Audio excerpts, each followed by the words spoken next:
Have you ever met someone that later you wish you'd never met? Nervous laughter. Yes, and no elbows, and don't lean over and look, okay? Have you ever met someone that you wish you never met? Or maybe that's too personal. How about this? Has your wife or your husband ever met someone you wish they had never met? That maybe they wish they never met, or maybe they're a little bit too happy that they met. I mean, you know what I'm talking about? Or maybe have your kids ever met people that you wish they had never met? And all of us have a story, and the answer is yes. And this is such a strange dynamic, but we're going to talk about it for a few minutes. It's folks we've met, isn't this true? It's folks we've met that are connected to our greatest regret. I don't know what your greatest regret is, but I bet you weren't alone, right?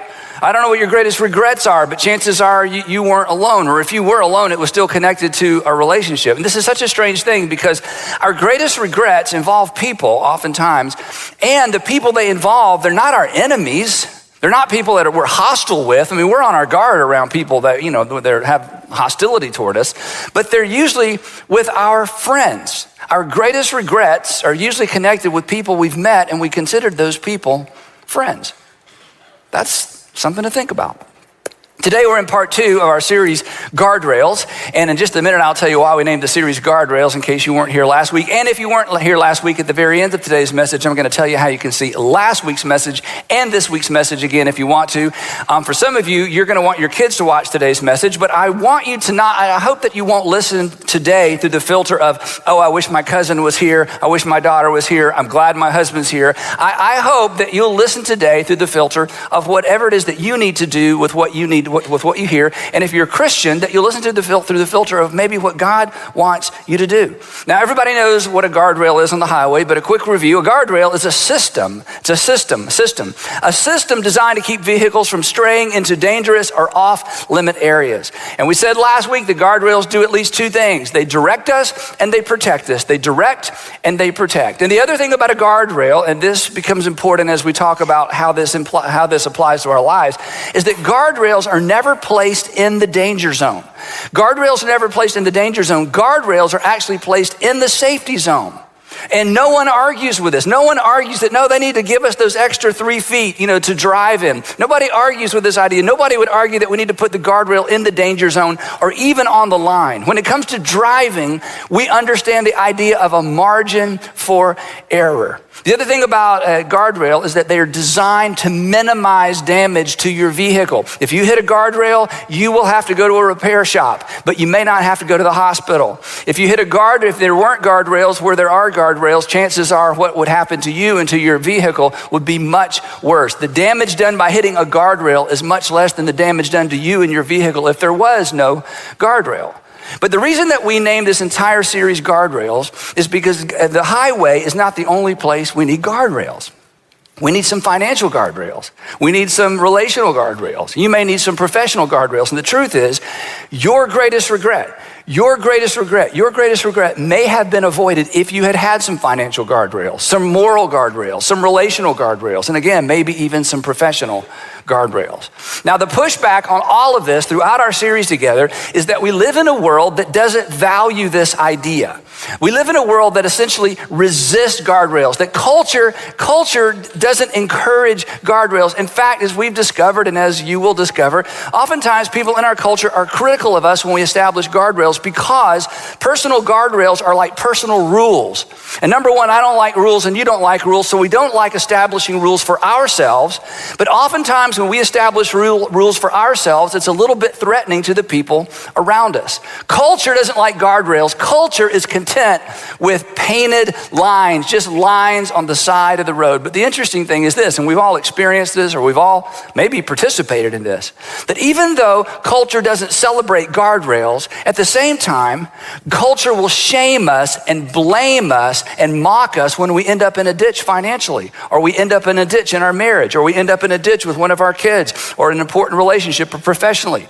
They don't want us to have, culture doesn't celebrate guardrails, but at the same time, culture is quick to mock us and shame us when we end up in a ditch in life. So this is an incredibly important topic. It's a little bit complex. It doesn't fall so much in the category of right or wrong as we're going to discover, and as we talked about last week, it really falls more in the category of wisdom, and that makes it a little tricky, and that makes it a little intangible, and it makes it a little soft and perhaps even a little mushy, but it's extraordinarily extraordinarily important. Today, specifically, I want to talk about your friends and your associates and what it means to establish guardrails in the realms of our friends and our associates. These are the people that you run with. These are the people that you play with. These are the people that you work with. It's the folks that are a part of your life on an ongoing basis. And the reason we need guardrails relationally, and the reason we need guardrails even with the people that we consider our friends is what we've already said. It's the folks we've met that generally are part of our greatest regret. Now, the pushback today a little bit, just to kind of jump ahead, is that as I'm talking, you may be tempted to think, gosh, you're being so judgmental because we're talking about your friends. These are my friends. These are the people I work with. They've been in my life a long time. And it sounds like you're asking me to be judgmental. So I want to talk about that right up front because this is a big, big deal. This is not about being judgmental. This talk today is about exercising good judgment. And there's a big difference, and I want to explain the difference real quick, and then we'll jump into this content. Being judgmental is me forming an opinion about you. Being judgmental is forming an opinion about what you should do, what you should stop doing. Being judgmental is setting myself up as a what? Starts with a J. A judge, right. Being judgmental is about, I trick questions and nobody wants to answer out loud. That's the advantage of watching from a remote site, right? So if I'm judgmental, I've set myself up as a judge and I'm judging your behavior. Judgmental is when I draw like a critical or maybe a harsh conclusion about you, expecting you to act or be different. But good judgment is different. Good judgment is about me. Good judgment is about drawing conclusions about my life. Good judgment is, in light of my past experience, the things that are most tempting to me, where I've been in the past, what happened in that last relationship, that last marriage, the way I grew up, in light of my past experience, in light of my current circumstances. I'm really mad.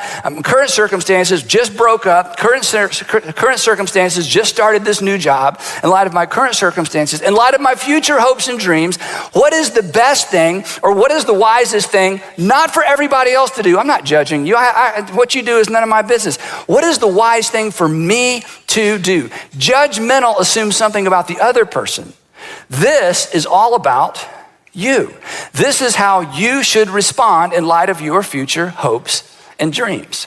Now, years ago, I coined this phrase, and I've only probably used it out loud 2 or 3 times, so it's sort of an internal thing, and I'm going to share it with you. And if you think this is harsh, then please don't judge me, okay? Let's just say that, okay?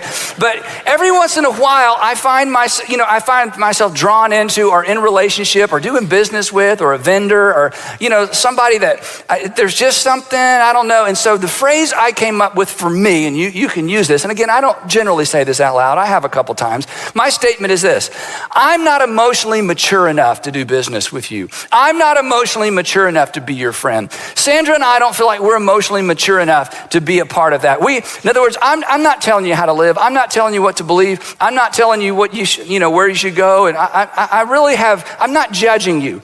I'm just looking at me. I'm just looking at us. And based on our past and where we are and where we want to be, we're just not ready for it. Now, a couple of times when, there's been situations people have kind of pushed for a relationship or push. And I have said, you know what? Here's the deal. I'm not blaming you. I'm not being critical of you. It's on me. I'm not emotionally mature enough to be involved in this anymore. So you can borrow that. The point is, this is not about judging other people. This is about making wise decisions in light of the fact, come on, we've already acknowledged that your greatest regret involved people you had met. And most of us can think of at least one person, some of you half a dozen, you wished you'd never met. Now, is that being judgmental? No, that's hindsight that says, I wish I had used better judgment. Now, if that doesn't help, let me go at it from a different angle.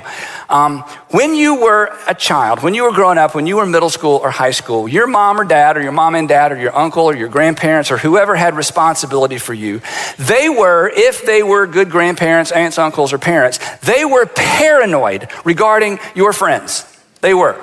They paid such good attention to your friends, right? In fact, there were times when they said, you can't go over there, she can't come over here, you can't date her. They would forbid you.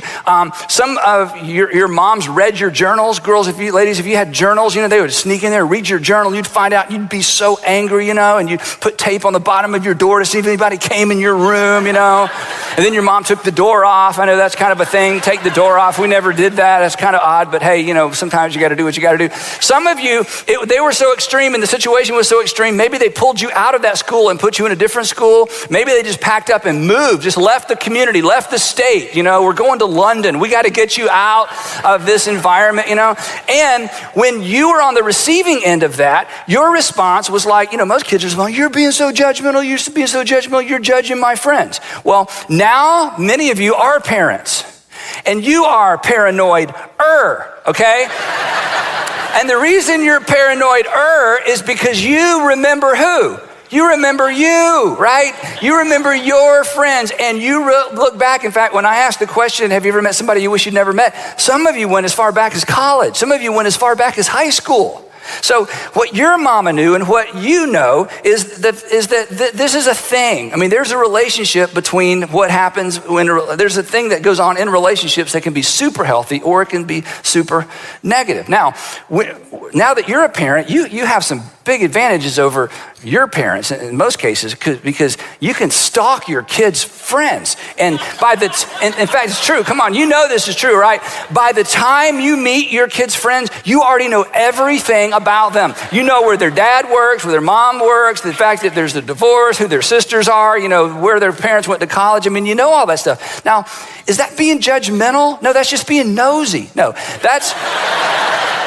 No, it's because you care. It's because you care. It's not that you're trying to tell other parents how to raise their kids or tell other kids what to do.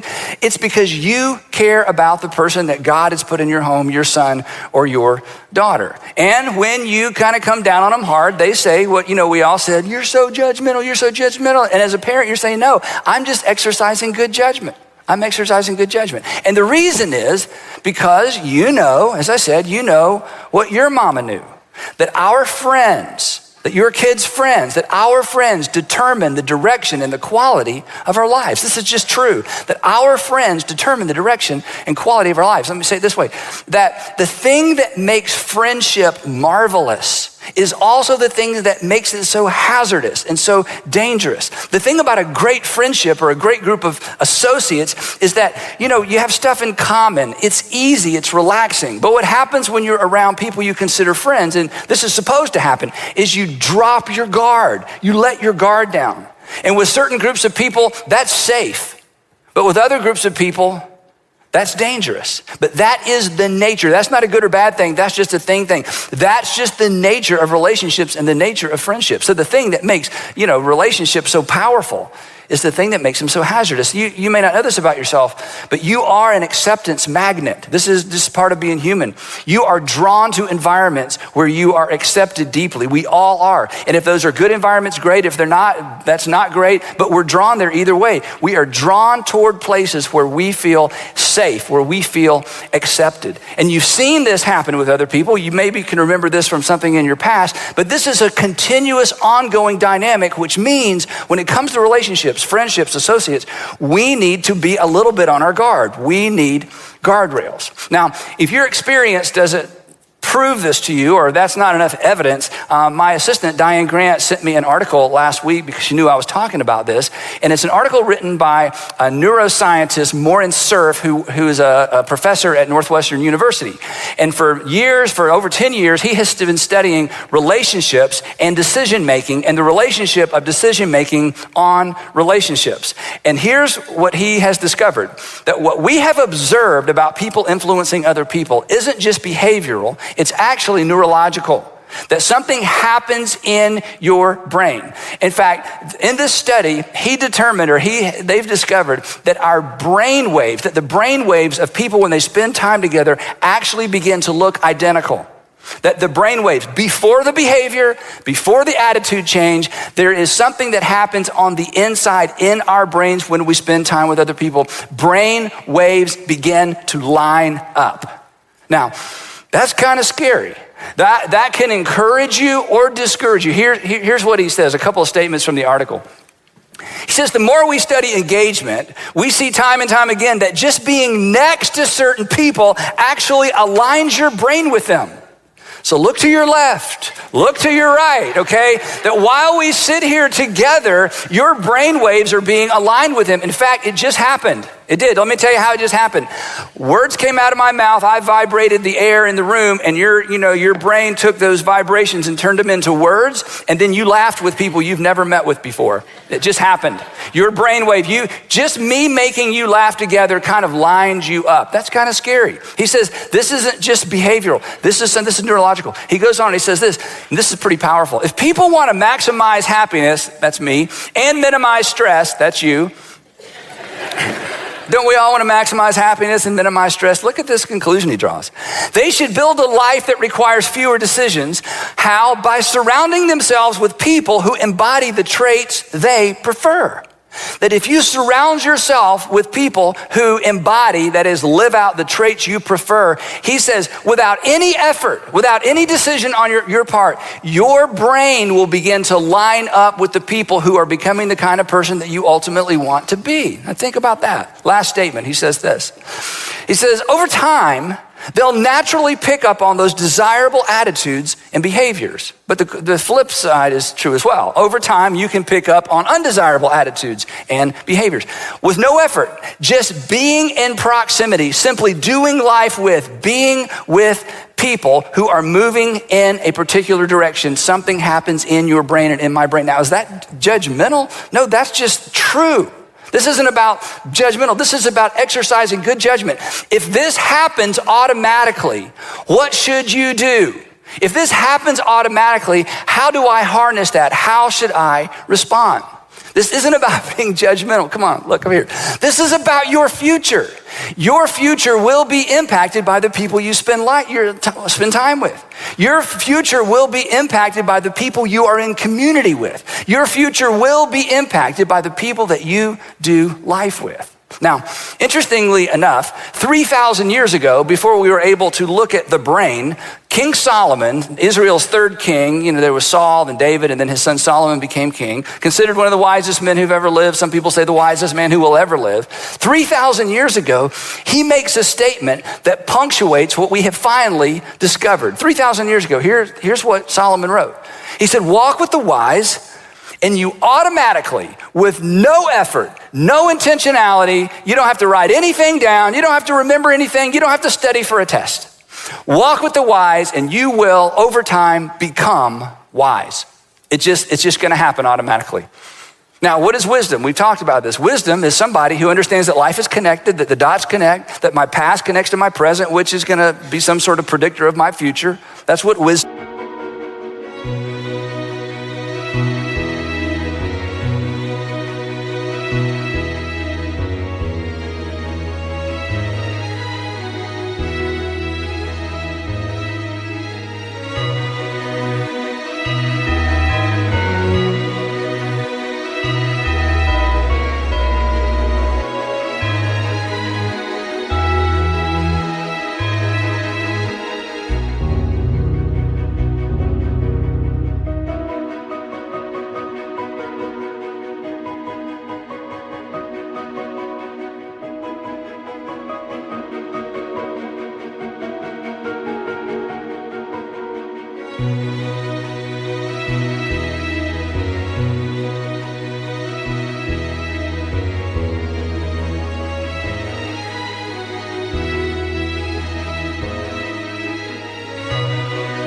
is.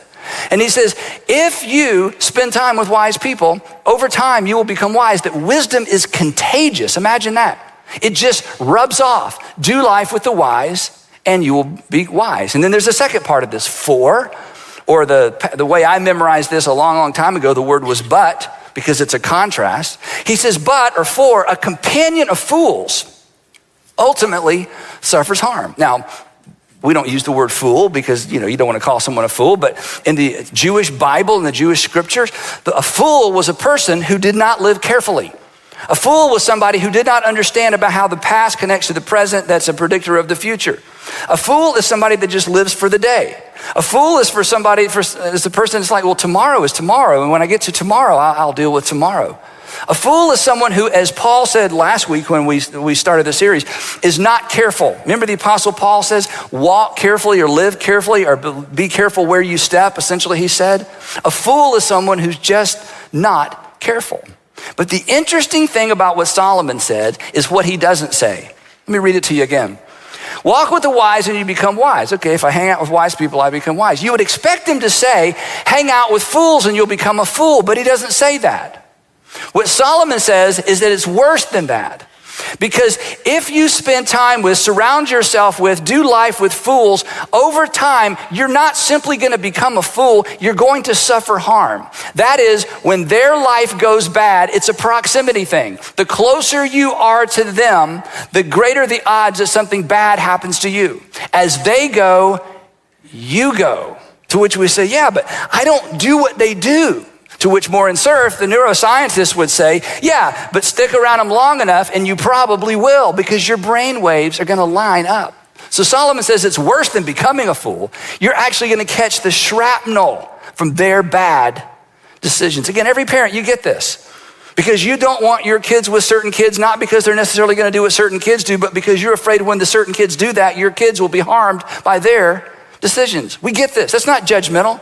This is about good judgment. In other words, friends, this is what Solomon's saying. Friends who aren't careful with their lives won't be careful with your life, right?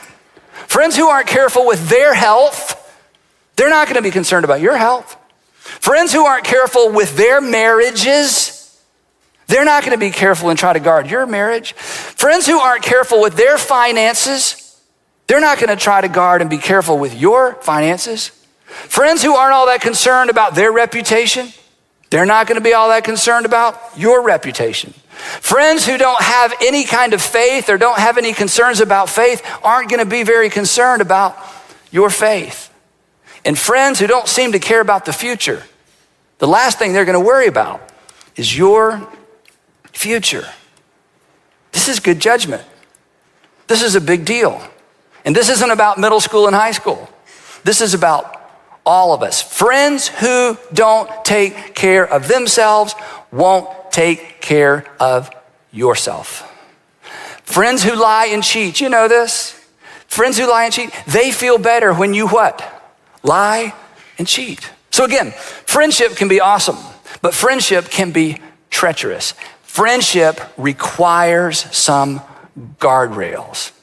Now, just a reminder, the point of a guardrail isn't to keep you from just doing bad things. The point of a guardrail is to light up your conscience so that you know you're getting close to doing bad things. So the way I said it here, the point of a guardrail is to light up your conscience before we veer into the danger zone. Remember, a guardrail isn't in the danger zone and a guardrail isn't right on the line. The guardrail is inside the safety zone. And again, this is why we resist. But for the next few minutes, as we close out this episode of this series, I want to make 5 suggestions as it relates to guardrails, as it relates to your friendships and your associates. Now, I know this. In some cases, you don't have total control over who you spend a lot of time with. I get that. We're going to talk about that in just a minute.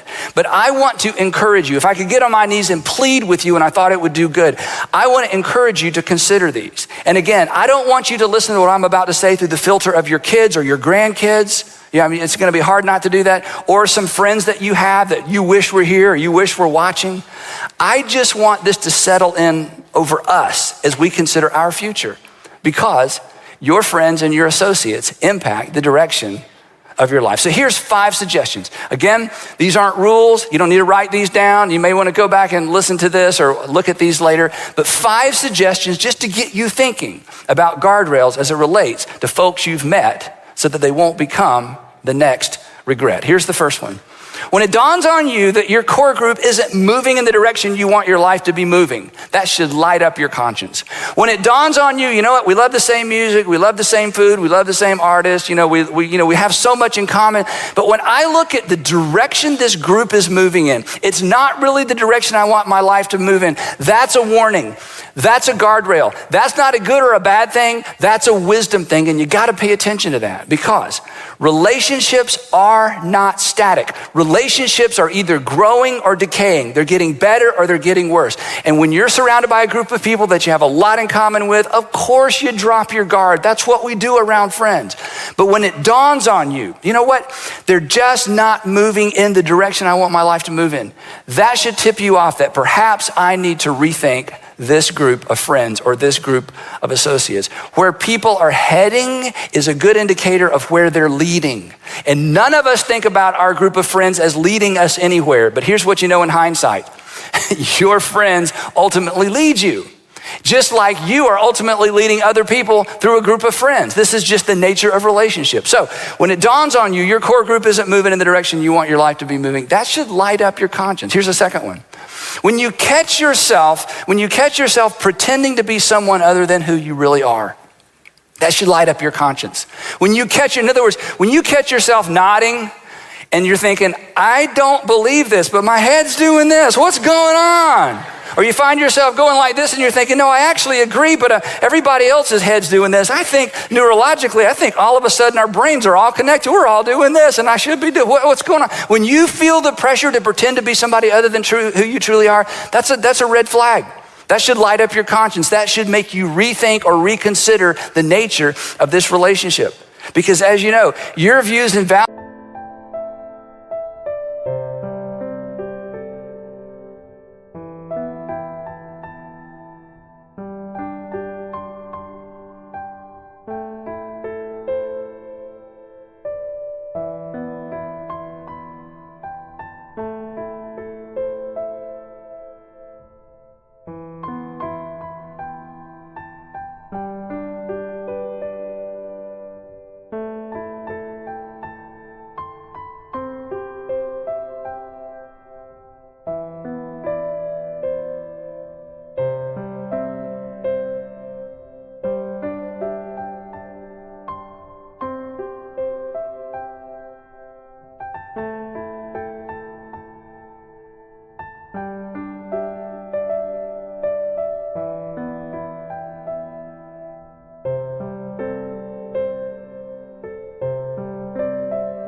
hopefully are being shaped around things that are going to serve you well in the future. But when you find yourself agreeing on the outside with things you disagree on the inside, hey, that's a red flag. That should light up your conscience. Don't settle for friends who force you to pretend to be somebody you're not. Because here's why. Because you are lying to them, which means you're not a good friend. And if you lie to yourself long enough, you will become someone other than yourself. This happens all the time. And pretending is lying, and pretending is never healthy. So if you're, again, surrounded with friends and you find yourself pretending to be somebody other than you're not, you just need to pay attention to that. Do you need to do something immediately? I don't know. But you need to pay attention to that. Third one is this. When you feel pressure to compromise. Not once you've compromised. That's, we've gone past the guardrail into the ditch, right? Not when you've actually compromised, but let me put it this way. When something that before wasn't a real temptation, but suddenly it's become a live option, that should light up your conscience. When something that's never been a real temptation before becomes a live option, you've always just said, no, thank you. No, I'm going to go. I'll go on home. No, you guys go. Or you ladies, you go. And you find yourself driving home thinking, you know what? I think I'll go. Or no, I shouldn't. When what has never been a temptation, never been an issue, never been a problem before, when it becomes on the inside, when it becomes right here, a live option, a real consideration, maybe I should rethink that. There's probably nothing wrong with that. They're always inviting me. That should just light up your conscience. Now, what should you do with that? I don't know. That's up to you. But it should bother you. It should bother you. it should bother you. Again, not when you've crossed that line, when suddenly you find yourself imagining what it would be like if you had. The next one, number 4, is this. When you catch yourself thinking, I'll go, but I won't participate. Now, you laugh. I'll just go, but I won't participate. Let me just ask you a question because it'll bring instant clarity to this. Would you buy this from your 14-year-old daughter? No, it's 12 guys, but me and my girlfriend are gonna go, but Dad, they're gonna be doing bad things, but I'm not gonna participate. Well, honey, you just go right ahead, that'll be fine. No, you give your daughter 2 options. Either you stay home or I go with you. You choose, okay? You have 2 options. I'm not saying no, I'm just saying there's gonna be 3 guys there. You're looking at the 3rd one, right? So, we wouldn't buy this from our kids or our younger brother or sister or our nieces and our nephews or our granddaughters or grandsons. Why would we buy it from ourselves? When you start that conversation, I'm not saying you shouldn't go. I'm just saying when this conversation starts in my head or your head, it should bother us. It should ding our conscience. We just bumped up against a guardrail. Very little damage done. But pay attention to the conversation you're having in your heart. When you catch yourself thinking, I'll go, but I won't participate. The last one is this, is when you hope the people you care about don't know your whereabouts. When you hope the people you care about don't know your whereabouts. And even once you get to whereabout you're going, even if you do nothing wrong, even if you don't break any laws, even if you're not in any way unfaithful or do anything to embarrass yourself or your family, the fact that in your heart and in your mind, you have begun, don't miss this, you have begun, this is the nucleus of a lie. You haven't lied yet. But if you think you would be tempted to lie so they don't know where you are or who you are with, that should bother you. Not because you've done anything wrong, but because you have established a guardrail. If you wouldn't want to have to tell them, if you hope they never find out, that should bother you. Come on, we're adults. That should be enough. That should tip you off. Okay. If I don't want the people that I care about to know where I am, to know my whereabouts, then I have no business going. Now again, in culture, it's like, oh, come on. You know, it's just this, it's just that. They won't know, and if they find out, just tell them. I mean, really? You feel like you got to tell her, you got to tell them? And you're like, well, no, yeah, on the inside, yeah, but on that, no, you're right. Oh, who am I? There we go. Now, if I get this. If this sounds kind of over the top and narrow and so judgmental, or maybe, this is good for kids, but not for me, I get that. But here's why I'm adamant. Here's why I'm sure. Here's why, again, if I could get on my knees and beg you to do this and you do it, here's why I feel so strong about this. Partly because of what I do and the stories I hear. Partly because of the world we live in. Partly because I know myself. And partly because tomorrow morning, hundreds of people in this community, thousands of people in our city, maybe tens of thousands of people in our state, and hundreds of thousands of people all over our country are gonna wake up tomorrow morning, stumble in the bathroom, look in the mirror and wonder. They're gonna wake up and look at who they woke up with and they wonder. They're gonna see in the mirror a person that they didn't think they would ever see in the mirror. And they're gonna wonder. And they're gonna wonder, how did this happen? How did this happen? How did this happen to me? How did I get here? Whose life is this? And the answer to all of their questions is the same answer. Our friends still determine the direction and the quality of our lives. It's why you need guardrails. It's why I need guardrails. It's why we need some internal rules that light up our conscience, not when we get into the danger zone, but long before we get there. Now, Jesus said something so significant, but we missed this. This is one of those little subtle Jesus sayings. It's not a popular one. It's not a famous one, but it should be. When Jesus was on the earth and when Jesus taught, there was a group of people that always had a counterpoint for every one of his points. No matter what Jesus said, they had an argument against it. And so one day, Jesus throws up his hands. I don't know if he threw up his hands or he smirked or he laughed or he smiled. I don't know what his body language was. But finally one day, he had just sort of gotten to the end of all this. And he makes this statement that's so powerful, but it sort of flies under the radar because of the context in which he said it. And again, because we don't talk about it very much. Here's his response to the people that just were not going to let him win the argument. No matter what he says, they were not going to let him win. So finally one day he says this, wisdom, I love this, wisdom is proved right by all her children. In other words, time will tell. Wisdom always has the last.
At bat. Wisdom always has the last word. But because wisdom is not an absolute, there is always a counter argument to be made. In other words, these 5 suggestions I've given you, I guarantee you, you are smart enough to go home or get in the car with your friends or your family or to sit down with me and give me a counterpoint for all of those things, why that's the most ridiculous thing in the world, why that's silly, Andy, you shouldn't tell people like that. You shouldn't plant those kinds of seeds. You're so judgmental. You're making everybody be afraid. I mean, and you could win the argument.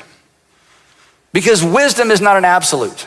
Wisdom plays in the gray space. Wisdom plays just inside the borderline, oftentimes from relational, financial, and personal disaster. Put it this way.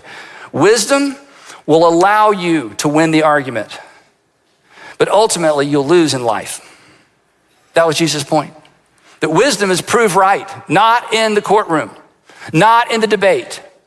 Wisdom is proved right by the outcome. And establishing personal guardrails as it relates to friends and associates, establishing personal guardrails, it's not a lack of concern for other people. It's not a lack of love for other people. This isn't even about other people. It's about your future hopes and dreams, your future marriage, your future relationship with your kids, your future finances. It's about being in a position to help those friends that you may have had to distance yourself from once they begin to reap what they have sown. It's not a lack of love. In fact, it's an expression of love. Because by remaining in the safe zone, you are better positioned to help other people and to help some of those very same friends once they cross those lines. And life begins to come back. Life begins to come back, and life comes back and begins to haunt them when the results of their decisions begin to come back and show themselves in their lives, their relationships, their finances, and their families. Wisdom, Jesus was right. Wisdom is proved right by all her children. Walk with the wise and become wise. As Paul said, be careful how you live, not as unwise, but as wise, making the most of the day, for the days are evil. So I want to encourage you, think about what we've talked about, to establish some personal guardrails as it relates to friends and family members. One of the reasons that we're so adamant about community groups and small groups is you have no control over most of the time who you work with. I realize that many of you spend your most productive hours with people who don't necessarily share your values, but because you spend so much time with that group, over time they become your group. And when you get in a small group, it's an opportunity to create, in some ways, a counter group. A group that is moving in the direction your life is moving in. And we don't want you to miss that opportunity. So here's the bottom line today. Establish some guardrails. You'll be glad you did, or you'll wish you had. And unfortunately, I know, some of you already wish you had. And we'll pick the discussion up right there next week.